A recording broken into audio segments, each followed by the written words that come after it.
જય ભીલ પ્રદેશ. થાકી ગયા લાગે છે કે બધા? સવારે વહેલા બોલાવ્યા છે રસિકભાઈ લોકો, એટલે કદાચ જમ્યા વગર આવ્યા છે એવું લાગે છે.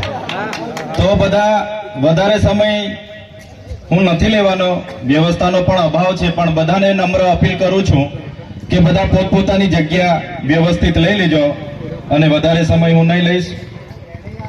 આજના જનજાગૃતિ અને સ્નેહ મિલનના કાર્યક્રમમાં મંચસ્થ ઉપસ્થિત છોટાઉદેપુર જિલ્લાના પ્રમુખશ્રી એવા રાધિકાબેન રાઠવા, નર્મદા જિલ્લાના પ્રમુખશ્રી એવા નિરંજનભાઈ વસાવા, ટીનાભાઈ ભીલ, રંજનભાઈ, મંચસ્થ તમામ આદરણીય સન્માનીય આગેવાનો, સાથે સાથે આ વિસ્તારના જુદા જુદા ગામોમાંથી પધારેલા વડીલો, યુવાનો, માતા બહેનો, ભૂલકાઓ, પ્રેસ મીડિયાના મિત્રો અને કાયદો અને વ્યવસ્થા જળવાય એ સંબંધિત ઉપસ્થિત પોલીસ અધિકારીઓ, બધાને ચૈતર વસાવાના જોહાર, ઉલ ગુલાન જિંદાબાદ.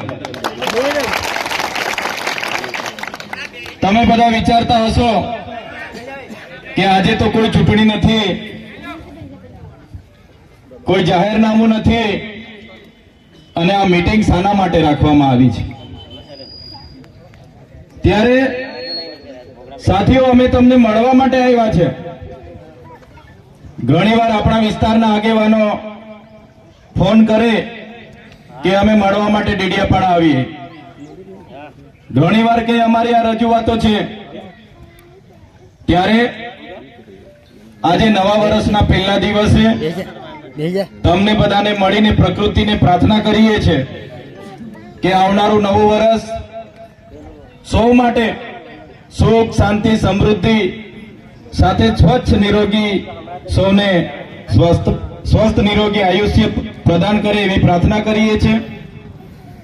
સાથે સાથે તમે ને અમે બધા જાણીએ છીએ, હમણાં મંચસ્થ ટીનાભાઈએ કીધું કે ગુજરાતમાં આટલા ધારાસભ્ય છે 182, પણ એમાં આપણા ચૈતરભાઈ સાહેબ જ બોલે છે.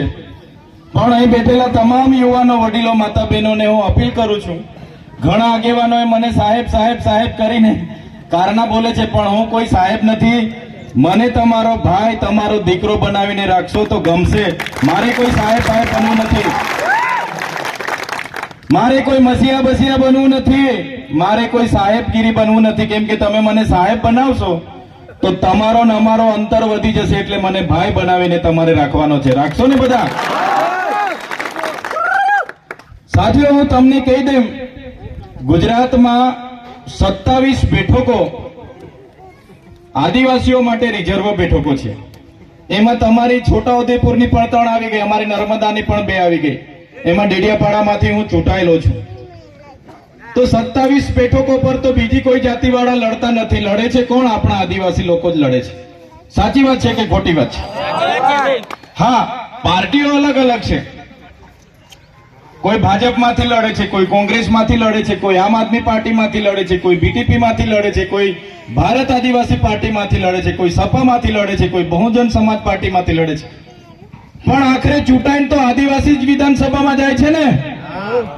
27 બેઠકો આદિવાસીઓ માટે અનામત છે.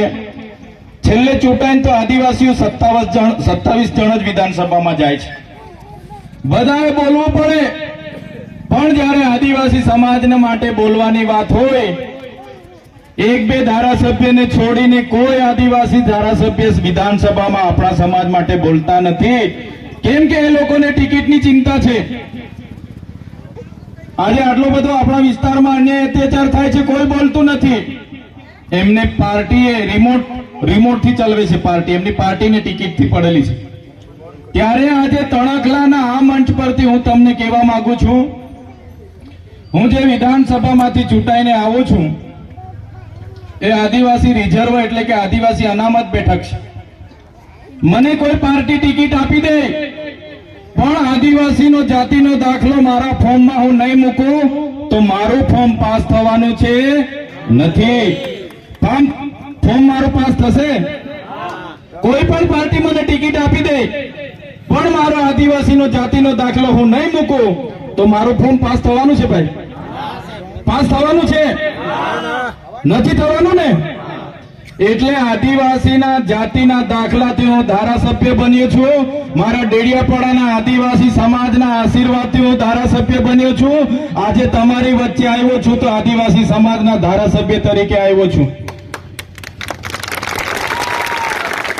જે દિવસે મારી પાર્ટી પણ આદિવાસી સમાજ માટે બોલતા મને રોકશે તે દિવસે સૌથી પહેલા મારી પાર્ટીના પાટિયા ચૈતર વસાવા પહેલા ઉતારીને મૂકી દેશે. આ ખુલ્લા મંચ પરથી કહીએ છીએ અમે. આદિ અનાદિકાળથી વસનારો અમારો આદિવાસી સમાજ છે. આદિવાસી સમાજની સંસ્કૃતિ હજારો વર્ષ જૂની છે. સિંધુ ખીણની સંસ્કૃતિમાં તમે જોઈ લેજો.